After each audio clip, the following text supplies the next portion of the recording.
ठीक है बेटा, हम बात करेंगे जितने मत हो क्योंकि टाइम कर रहा बस, इसको तो बहुत आराम से पढ़ाते हैं क्वेश्चन पे क्वेश्चन। हम बात करेंगे बेटा किसकी, मेटल की। Metal react with oxygen converted into metal oxide. ठीक है, कभी मौका लगे तो बताना, मैं इसका लैब में यहाँ पे करके भी दिखा दूंगा आपको। ठीक है, कभी मौका लगे तो बताना, सभी आओगे तो बता देना मेरे को। मैग्नीशियम प्रेजेंट है मेरे पास, उसको बर्न करेंगे, मैग्नीशियम ऑक्साइड कन्वर्ट हो जाएगा हमारे पास। ठीक है, आ जाओ। तो यहाँ पर याद रखिए calcium react with oxygen converted into calcium oxide. ठीक है, magnesium react with oxygen gives us magnesium hydroxide, so magnesium oxide. ठीक है, मेटल का ऑक्साइड कैसा बनता है, बेसिक इन नेचर, वहीं पर हम बात करेंगे बेटा नॉन मेटल की। Non metal react with oxygen gives us non metallic oxide.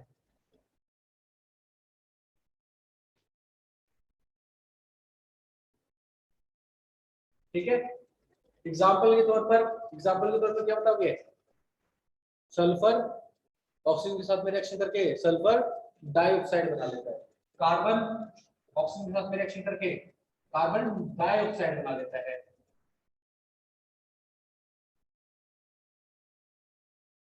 ठीक है, ये था मेटल का ऑक्सीजन के साथ में रिएक्शन, नॉन मेटल का ऑक्सीजन के साथ में रिएक्शन।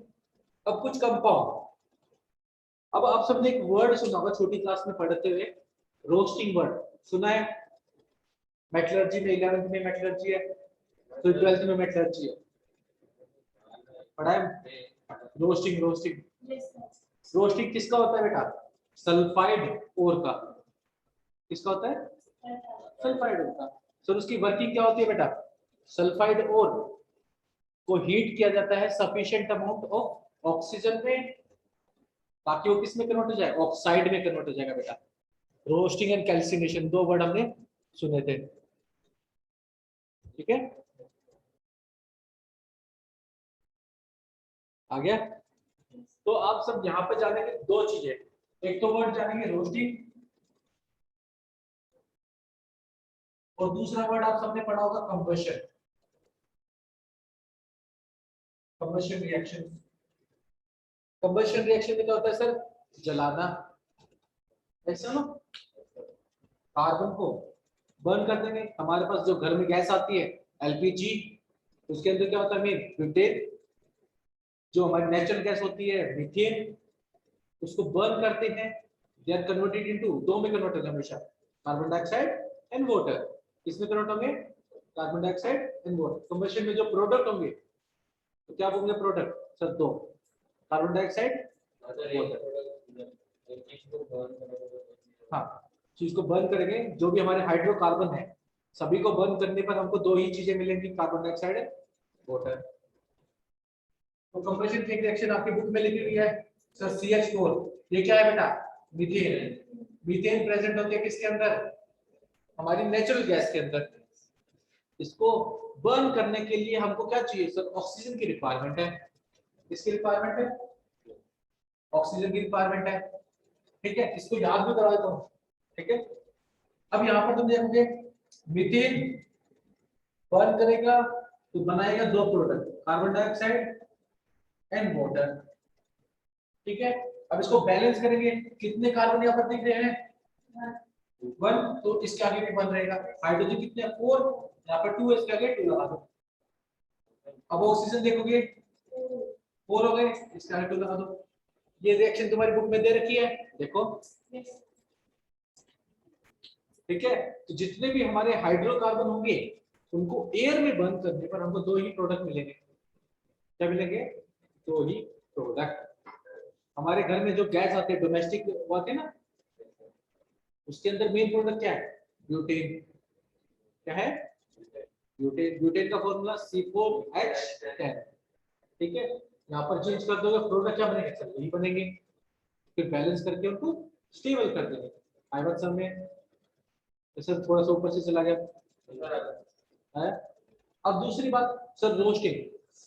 रोस्टिंग में क्या होता है बेटा, रोस्टिंग में होती है हमारे पास सल्फाइड और उसको जब रोस्ट करते हैं तो वो कन्वर्ट हो जाता है ऑक्साइड में। जो हमारा प्रोडक्ट बनेगा वो क्या बनेगा, ऑक्साइड का।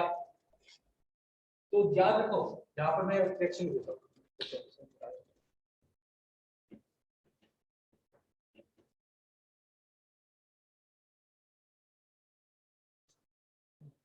यहाँ पर देखो बेटा, जिंक सल्फाइड प्रेजेंट है ना सल्फाइड फॉर्म में, तो ऑक्सीजन की कमी नहीं होनी चाहिए। रोस्टिंग में क्या होता है, सफिशिएंट अमाउंट ऑफ ऑक्सीजन हम उनको दे रहे हैं, क्या करेंगे, देंगे। प्लस तो प्रोडक्ट क्या बनेगा, ऑक्साइड बनना चाहिए। इस मेटल का ऑक्साइड क्या होता है, जिंक ऑक्साइड। और सल्फर ऑक्सीजन के साथ में जोड़ के क्या बनेगा, सल्फर डाइऑक्साइड। इसको बैलेंस कर देंगे। हमारी बुक में देखो कि क्या ये रिएक्शन इधर रखी है,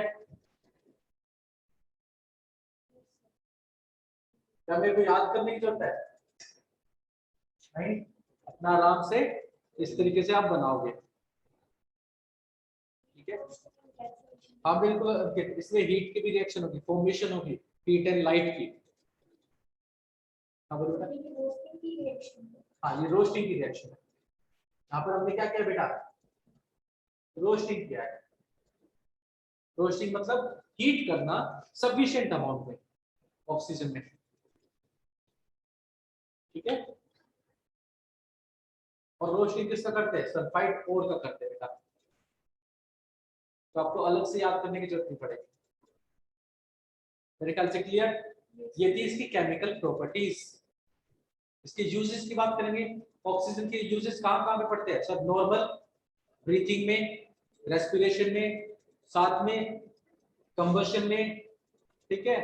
ऊपर से सर इसका यूज करते हैं किसमें, हाई टेम्परेचर लाने के लिए जो हम यूज करते हैं टॉर्च, ठीक है। उसमें भी वेल्डिंग वगैरह में इसका यूज किया जाता है ऑक्सीजन का। साथ में हॉस्पिटल्स हो गए, एक्वेरियम हो गए, और हमारे काफी सारी इंडस्ट्री में, मैन्युफैक्चरिंग इंडस्ट्री में यूजेस किया जाता है किसका, ऑक्सीजन का। ये सारे क्या है बेटा, इसके यूजेस हैं। सबको समझ में आ रहा है बेटा, यूजेस कंप्लीट। एक छोटा सा क्वेश्चन आपसे सबसे पूछा जाता है ऑक्सीजन से रिलेटेड, और मैं भी आप सबसे जानना चाहूंगा, मैग्नेटिक बिहेवियर जानते हो, magnetic behaviour, paramagnetic, diamagnetic, para dia. अब पैरा कब होता है, डाया कब होता है। कोई एलिमेंट को मैं बोल रहा हूँ ये पैरामैग्नेटिक है, और कोई एलिमेंट को बोल रहा हूँ ये डायमैग्नेटिक है, तो कब बोल सकता हूँ मैं। यहाँ पे एक क्वेश्चन दिया गया था, क्वेश्चन इज लाइक दिस, कि जो ऑक्सीजन है it is paramagnetic in nature, why. Question पूछा गया है पेपर में।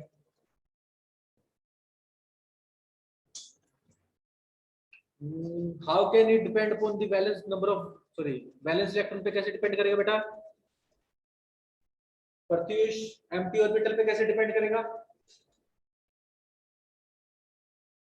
थोड़ा सा सोचो, कोई दिक्कत नहीं है, आराम से सोचोगे तो कोई आंसर डायरेक्ट पता चल जाएगा। वैसे आंसर पता कैसे, कैसे पढ़ा ही नहीं, ठीक है। सबसे पहले चीज एमओटी पढ़ी है, एमओटी में पढ़ाते हैं, एमओटी में तो ये बताते हैं मोलिकुलर फॉर्म में, वहां पे मैग्नेटिक नेचर बताते हैं। अगर आपसे कभी भी पूछे कोई पैरामैग्नेटिक या डायमैग्नेटिक, सब सिंपल, सबसे इजी लैंग्वेज में याद रखना दो चीजें। पैरा का मतलब सर उसके अंदर अनपेड इलेक्ट्रॉन प्रेजेंट है, डाया का मतलब उसके अंदर अनपेड इलेक्ट्रॉन प्रेजेंट नहीं है। ऑक्सीजन में एंटी मोलिकुलर ऑर्बिट के अंदर दो अनपेड इलेक्ट्रॉन प्रेजेंट है।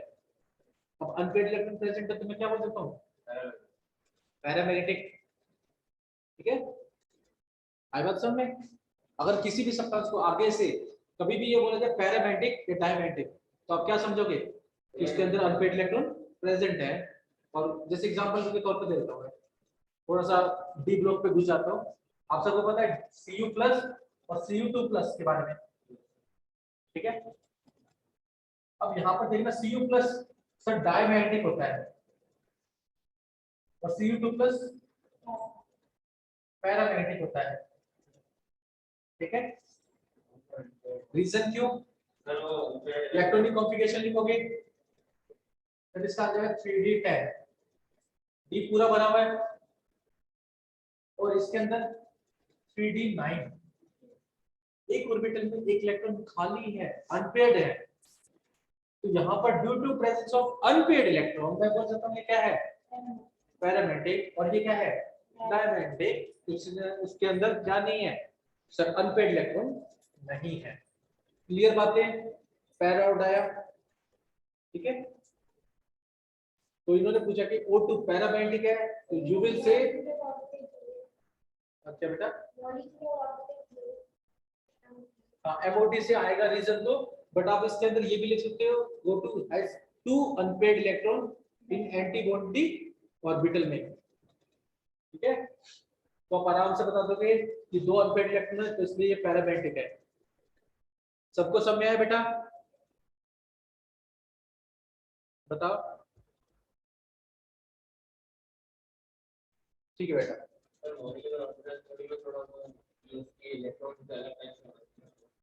अलग टाइप से कुछ नहीं, वो भी बहुत ही सी है, किसी दिन बैठना हमारे साथ में, सर केमिस्ट्री तो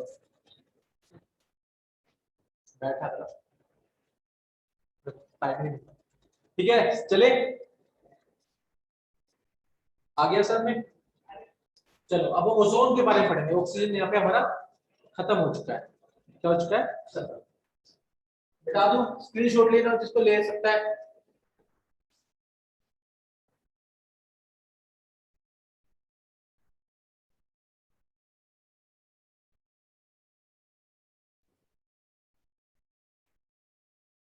चले आ जाओ।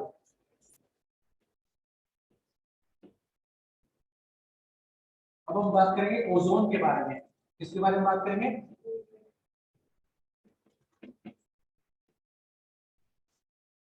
ओजोन के बारे में। What is the chemical formula of ozone,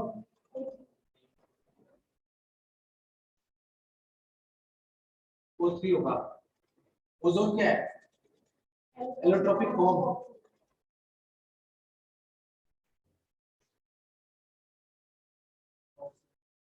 ozone, ozone layer हमने सुनी है काफी बार। ओजोन लेयर का काम क्या होता है, allotropic form different form of oxygen, यानी उसके अंदर सिर्फ और सिर्फ ऑक्सीजन के एटम होंगे, वो एक दूसरे से कोवलेंट बॉन्ड बना के बैठे हुए हैं, ठीक है। अब यहाँ पर हम बात करेंगे तो एलोट्रोपिक फॉर्म में क्या होता है, फिजिकल प्रॉपर्टी सेम रहती है और केमिकल प्रॉपर्टी सेम रहती है, फिजिकल प्रॉपर्टी डिफरेंट होती है। जब भी तुमसे बोला जाए एलोट्रोपिक, केमिकल प्रॉपर्टी क्या रहेगी, सेम रहेगी, फिजिकल प्रॉपर्टी डिफरेंट होगी। जैसे मैं यहाँ पे बोल रहा हूँ ऑक्सीजन का एलोट्रोप है, इसका मतलब क्या है, इसकी केमिकल प्रॉपर्टी में तो सेम रहेगी but physical property different. Sir ozone layer का काम होता है बेटा यूवी प्रोटेक्शन, यूवी लाइट से प्रोटेक्ट करना, प्रोटेक्शन में हेल्प करता है। यानी यूवी लाइट की जो हार्मफुल यूवी रेज आती है उसको क्या कर देगा, रिफ्लेक्ट बैक कर देगा। क्या कर देगा, रिफ्लेक्ट बैक कर देगा। इसीलिए अब ओजोन होल बन रहा है तो दिक्कत क्यों आ रही है हमको, क्योंकि वो जो हार्मफुल रेडिएशन है वो डायरेक्टली अर्थ सरफेस पे आ रही है, हमारी स्किन से कांटेक्ट में आ रही है, क्या रही है, कांटेक्ट में आ रही है। सर इसकी प्रिपरेशन, बात तो प्रिपरेशन की भी आती है, कंपाउंड बात करें तो प्रिपरेशन की जरूर किससे बनेगा सर, ऑक्सीजन से बनेगा।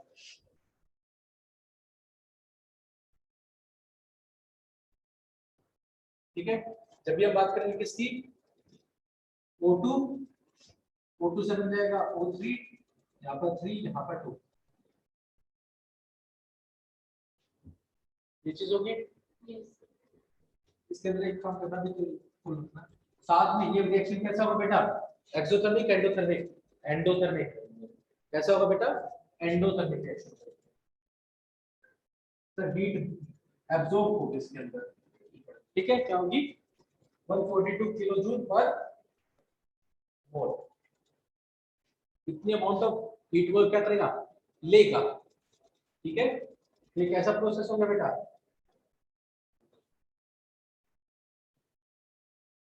एंडोथर्मिक प्रोसेस हो गया।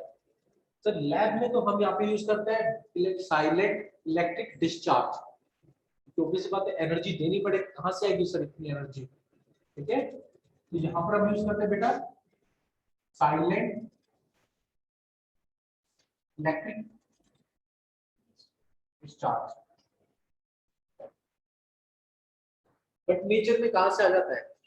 नेचर में भी तो फॉर्मेशन हो रही है। और याद रखना सर, अगर 100% ऑक्सीजन ले रहे हो तो सिर्फ और सिर्फ 10% ही कन्वर्ट होंगी किसमें? ओजोन में। 90% तो कन्वर्ट भी नहीं होगी।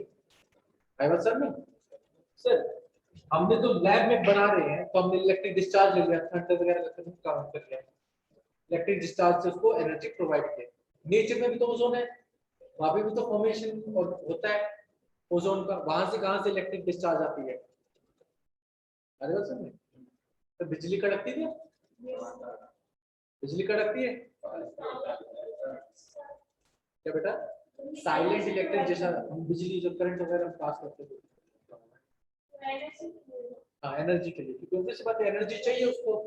एनर्जी किसी फॉर्म में तो देनी पड़ेगी, यहाँ पे इलेक्ट्रिक फॉर्म में हम दे रहे हैं उसको एनर्जी। वो एनर्जी किसमें कन्वर्ट करेगा? O2 को O3 में। कितने परसेंट? सिर्फ और सिर्फ 10% ही बनेगी। कितने परसेंट बनेगी? 10% बनेगी। यहाँ तो बात सुन भाई। तो जैसे ही प्रिपरेशन आ जाएगी प्रॉपर्टीज की बात कर लेंगे। किसकी बात करेंगे? प्रॉपर्टीज। प्रॉपर्टीज में सबसे पहला चीज सर कलर, ठीक है। गैसीय स्टेट में अलग होगा, लिक्विड स्टेट में अलग होगा और सॉलिड स्टेट में अलग होगा बेटा, ठीक है। गैसीय स्टेट में इसका होगा colour pale blue, liquid state में इसका कलर कैसा हो जाएगा बेटा? डार्क ब्लू, और सॉलिड स्टेट में इसका कलर हो जाएगा बेटा violet black solid,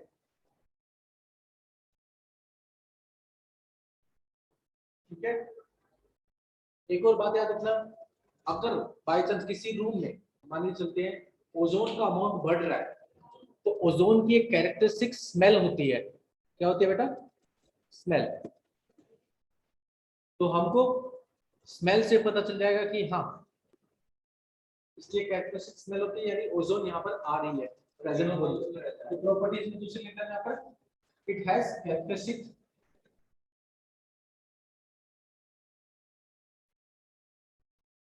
characteristics smell. क्या बेटा? सॉलिड स्टेट में नहीं बेटा, कन्वर्ट तो कर सकते हैं ना, टेम्परेचर डिक्रीज करके उसको जब हम सॉलिड स्टेट में ला सकते हैं ना। हाँ उसका कलर तब हमने देखा। इसके पास क्या है? कैरेक्टरिस्टिक स्मेल है। अगर आप इसको स्मॉल अमाउंट में कंज्यूम कर लेते हैं तो ये हार्मलेस होता है। क्या होता है बेटा? Harmless in small amount. अगर अमाउंट बढ़ गया तब ये आपको क्या करेगा? इफेक्ट करेगा। जेट बेटा ब्लर दिख रहा है, एक बार चेक करो। जया बेटा क्लियर हो गया? चल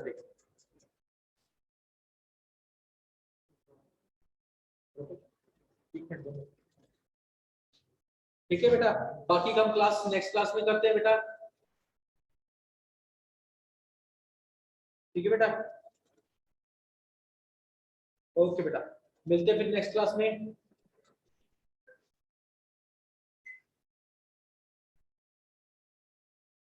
फिर तो कोई दिक्कत नहीं, हम नेक्स्ट क्लास में इसको क्लियर करके रखेंगे ताकि आप सबको मैनेजेबल हो जाए। ओके बेटा, थैंक यू बेटा।